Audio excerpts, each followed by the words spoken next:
Chapter 4. Young Wolf. Ylva faced the door and watched the shadows thrown from the fire pit. She tried to stay awake, but eventually her eyes closed to a troubled half-sleep of broken dreams. There was no way to know how long she slept, but it was still dark when Gary's growling woke her. There was a second of confusion as she remembered where she was, and then she jumped to her feet with the bow in one hand and arrow in the other. Gary was standing alert by the table with his eyes fixed on the door and his ears pricked forward. "What is it?" Ylva asked. "What did you hear?" She stood still as a stone and tilted her head to concentrate. The wind clawed at the walls of the hut. Trees wept and groaned in the forest. But when the wind dropped for a moment, it was just long enough for a soft sound to fill the emptiness. Thump, thump, thump. What is that? Thump, thump, thump. The slow and muffled thump of hooves on the snow-covered track. Gary looked back at Ylva. Someone's coming. With that terrifying thought, Ylva grabbed Gary by the scruff of his neck and dragged him across the hut. Jumping over the trader's body and backing away to the far corner behind the counter, she pulled 2 spare arrows from the quiver. She placed them within easy reach on the countertop, then put a third to the string of the bow. "Stay out of sight," she whispered to Gary. The wind moaned like the dead rising from their graves. Heavy snowflakes pattered against the roof. Ylva's heart quickened.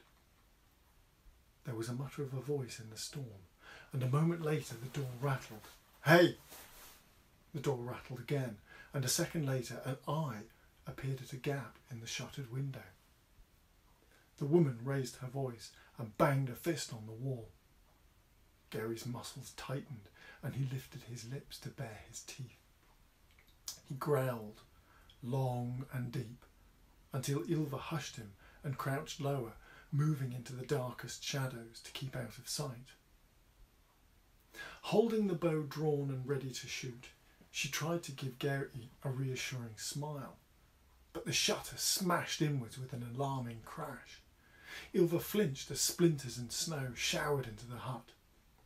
Before there was time to blink, a hand came through the broken shutter, reaching across to feel for the drop bar.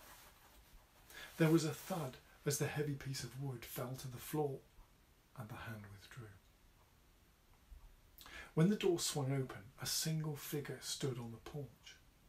The woman's mop of wiry black and grey hair, and the thick scarf pulled over her mouth, gave her the look of a mean old bear that had lumbered out of the forest. Light from the fire glinted in her dark eyes. She carried a bag over one shoulder and a short sword in her right hand. The wind blew around her, bringing snow into the hut. Ylva told Gary to stay where he was. She stood straight and drew the bow. "Stop right there or I'll kill you." She spoke the words loud and clear. She didn't let her voice waver. The woman paused on the threshold and squinted into the darkness beyond the fire pit. "I mean it." Ylva remained behind the counter but took a step forward out of the shadows so the woman could see the arrow aimed at her heart. "Oh." The woman leant her sword against the wall and raised her hands to show they were empty. She pulled her scarf away from her mouth as she glanced around the room, then looked at Ylva and softened her expression. "A child. Please, don't kill me. I'm sorry if I scared you." It was strange the way the woman spoke. She used the same words Ylva would use, but they sounded different in her mouth. It reminded Ylva that she was foreign in this land. "Really, child, don't be afraid," said the woman. "I'm not here to hurt you. I just want to get out of the cold, find somewhere warm." "I'm not afraid." Ylva lowered her chin, trying to sound older than she was. "And I'm not a child. If you try to come in here, I'll shoot you dead." She flicked her gaze down to look at Gary crouched by her feet, then back up at the woman again. Well, I'm afraid, the woman said. I'm afraid of what's here in the dark and what's out there in the forest. I'm afraid of freezing to death too, because if I stay out here any longer, my blood's going to turn to ice, and I really don't want that. Find somewhere else. There is nowhere else, and you're making me nervous pointing that thing at me, so I'd prefer you to point it somewhere else. I know how to shoot, and I know how to shoot fast, Ylva said. Don't think I won't do it. I'll kill you as easily as I'd kill a rat. I don't doubt it, the woman replied with a half smile.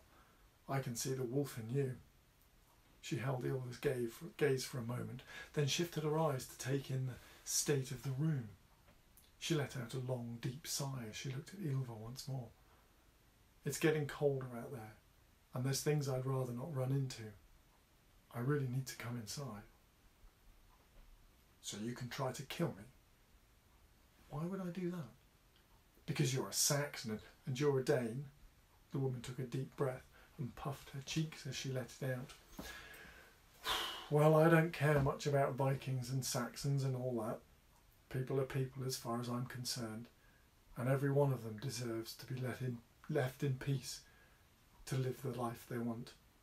And right now, I'd very much like to come inside, and I'd rather do it without getting hurt. Will you promise not to put an arrow in me? Ylva didn't reply. Maybe we need an introduction, the woman said. My name is Catherine. I get by trading this and that, getting into trouble from time to time. How about you, young wolf? Do you have a name? Ylva kept the bowstring drawn back. I don't care to share it with you. Catherine raised her eyebrows and nodded. Well, I see. But I have to call you something. You're a fierce creature. How about young wolf? Ylva said nothing. Young wolf it is then. Introductions made. And now we're not strangers anymore. I think it would be proper for you to invite me inside to warm myself by the fire. She smiled. Maybe even share some of what's cooking in that pot. Gary leapt up to put his front paws on the counter beside Ylva and look over at the wild woman. He was no longer agitated. He had stopped growling. His muscles were relaxed, and his breathing was normal. Do you think she's friendly? Ylva whispered to him, that we should let her in. She has kind eyes. I like the look of her. You like the look of her? Ylva stared into the woman's eyes, searching for the kindness Gary saw. Are you sure? Perhaps he was right. Maybe this woman wasn't a threat. Even so, they would have to be wary of her. All right, she raised her voice. You can come in. Thank you. Catherine looked puzzled by Ylva's behaviour, but gave a small nod.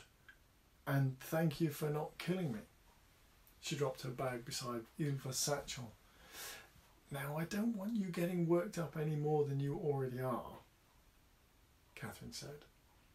But you should know that I'm not alone. When she said it, a dark-skinned, dark-haired boy stepped out from behind her and showed himself.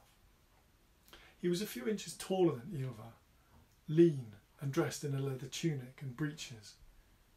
He wore a fur cloak over his shoulders and fur-bound leather boots on his feet. A smooth, thick scar curved around his throat, as if he were wearing a necklace. He carried a bow in his left hand. This is Bron, Catherine said. He doesn't talk much, but what he lacks in talking, he makes up for in scowling. And with that, she used the heel of her boot to kick the door closed behind her.